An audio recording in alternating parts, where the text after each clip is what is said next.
तो कैसे हो आप सब। मैं एडवोकेट राहुल चौधरी आपका स्वागत करता हूं अपने यूट्यूब चैनल पर। आप अपने देश में कुछ भी बोल सकते हैं, किसी की आलोचना कर सकते हैं और साथ ही किसी की तारीफ़ कर सकते हैं। किसी भी तरीके से बोल सकते हैं किसी, तो ये एक आपका एक अधिकार है। आज हम उसी के बारे में बात करेंगे। कुछ और अधिकार आपको बताता हूँ, आपने भी नोटिस किया हो कि आप अपने भारतीय क्षेत्र है, कह सकते हैं भारत की जो सीमा है उसके अंदर के जितने भी राज्य क्षेत्र हैं, आप उसमें कहीं भी घूम सकते हैं। आप वैष्णो देवी की यात्रा करने जाते हैं, कहीं भी चले जा सकते हैं। और साथ ही आप इधर हरिद्वार साइड भी जाना चाहते हैं तो जा सकते हैं वो, और कोई भी किसी भी तरीके की ट्रेवलिंग करना चाहते हैं वो भी आपको स्वतंत्रता है, ठीक है।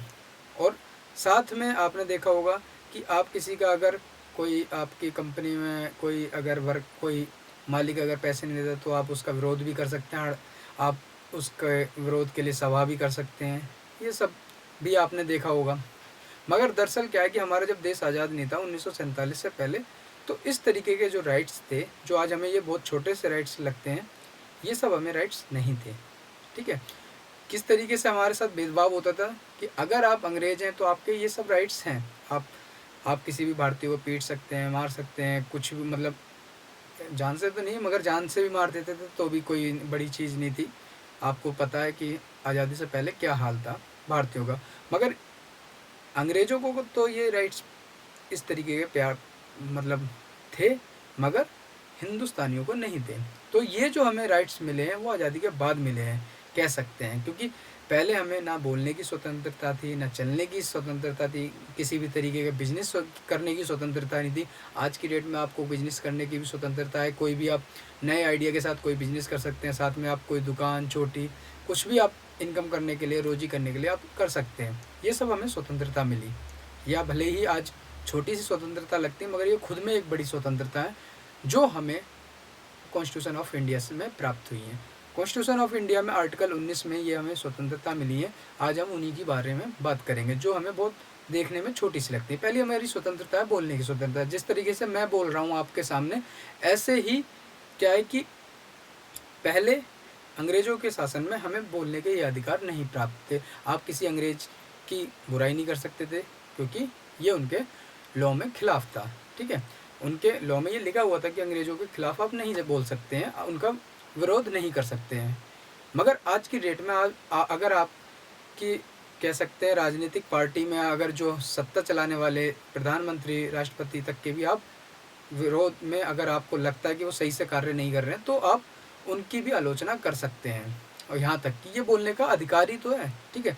साथ में आप किसी भी तरीके से अपने विचार विमर्श करने के लिए, किसी भी अपने साथ वाले के लिए बोल सकते हैं। कुछ भी आलोचना करनी हो, तारीफ़ करनी हो, कुछ भी।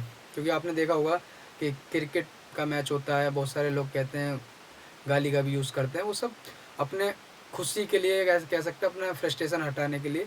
तो ये सब हमें जो स्वतंत्रता मिली है वो मिली है आर्टिकल 19 से, ठीक है। पहली स्वतंत्रता आपको समझ में आ गई। साथ में आपको मैं एक और बता दूं, दूसरी जो सबसे पहले हम किसी भी तरीके के किसी भी व्यक्ति का विरोध करने के लिए, या किसी कंपनी का या किसी ओनर का, किसी का भी विरोध करने के लिए संघ समिति या कुछ भी, या अगर अपना बनाना चाहते हैं, कोई नेता नगरी पार्टी या कोई भी छोटी मोटी पार्टी या कम्युनिस्ट पार्टी, किसी भी तरीके की पार्टी बनाना चाहते हैं, तो वो इसी आर्टिकल के थ्रू बना सकते हैं, ठीक है।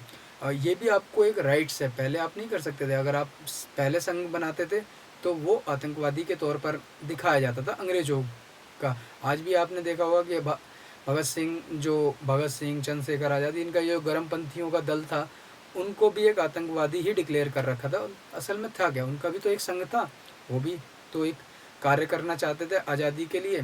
क्योंकि पहले जो मेन इम्पोर्टेंट कार्य था रोज़गार से ज़्यादा हटकर, वो था कि हमें आज़ादी किस तरीके से मिले। तो उनकी वो एक संघर्ष समिति थी, संघ का बना रखा था उन्होंने, गर्मपंथी दल का। तो उनको पहले अंग्रेज शासन ने क्या करा, आतंकवादी डिक्लेयर कर दिया। और उन्हें उसी के तहत उन्हें कई जगह हमारे जो स्वतंत्रता सेनानी कह सकते हैं, जो हमारे थे भगत सिंह वगैरह, उनकी भी इस तरीके से मौत भी दी, ठीक है। तो ये सब जो हमें राइट मिला, आज की डेट में आप संघ समिति कुछ भी बना सकते हैं, मगर वो शांतिपूर्वक तरीके से होना चाहिए। कोई बैठक से कर सकते हैं, सभा कर सकते हैं, ठीक है। साथ में आप देख सकते हैं, आप कहीं भी अपने राज्य जो भारत का सीमा के अंदर जितने भी राज्य क्षेत्र हैं, आप कहीं भी घूम सकते हैं। आप वैष्णो देवी जाना चाहते हैं, ठीक है, चले जाते हैं आराम से, ठीक है। कोई कर टैक्स वगैरह नहीं लगता है, आपको कोई रोक नहीं सकता है, ठीक है, ये आपका राइट्स है। तो ये छोटा अधिकार लगता है, भले हम कि घूम फिर रहे हैं कि कोई अधिकार है, कोई जीना है, ये नहीं। पहले क्या था कि आज़ादी से पहले ये भी बहुत मुश्किल होता था कि कहीं हम घूम नहीं सकते, कहीं जा नहीं सकते, आपको किसी रेस्टोरेंट में खा नहीं सकते, पी नहीं सकते, ये सब भेदभाव था पहले। आज की डेट में ये हमें लग रहा है कि यार कि हमारे कॉन्स्टिट्यूशन ऑफ इंडिया ने क्या दिया हमें, या हमारे राइट्स कुछ नहीं है। ये राइट्स ही हैं जो आप पूरे भारत में भ्रमण कर सकते हैं, कहीं भी जा सकते हैं, कुछ भी, ठीक है। ये आपको राइट्स लगा, ठीक है। दूसरा, आजीविका करने के लिए आप कोई भी व्यापार कर सकते हैं, कुछ भी भारत के राज्य क्षेत्र के अंदर कोई भी छोटा मोटा बिजनेस या कोई भी आइडिया या कोई भी छोटी मोटी दुकान भी या ठेली भी लगाते हैं, तो भी ये भी एक राइट के थ्रू ही आपको मिला है, जो आपको कॉन्स्टिट्यूशन ऑफ इंडिया के आर्टिकल 19 में मिला है। इसी राइट के थ्रू आपके ऊपर कोई भी रोक नहीं लगा सकता है, ठीक है। तो इस तरीके से जो हमें राइट्स मिले, ये छोटे मोटे जो दिख रहे हैं राइट, ये हमारे लिए बहुत बेनिफिशियल रहते हैं, वो बेनिफिशियल रहे हैं हमारे समाज के लिए। नेक्स्ट वीडियो में नेक्स्ट राइट की टॉपिक की बात करेंगे। आई होप आपको ये वीडियो समझ में आई होगी। नेक्स्ट वीडियो में नए राइट्स के बताएं। धन्यवाद।